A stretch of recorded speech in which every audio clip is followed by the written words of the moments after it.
Hi, my name is Bridget Kinsella. I'm 5'4", located in New York City, and submitting for the part of goalie in the Wolves.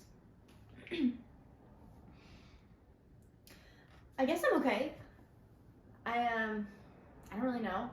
I haven't thought about it. No. Interesting. I don't really think I'm stressed right now about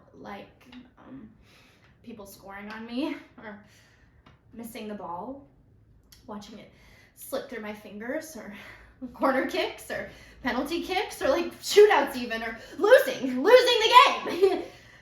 It's not, I visualize a lot. I visualize pretty much every warm-up before I go to sleep if I can't sleep at night, or when I play the cello sometimes even. I guess it doesn't seem so scary right now. Or maybe I think we're just gonna forfeit, so it hasn't really hit me yet. So how are you guys? Thank you.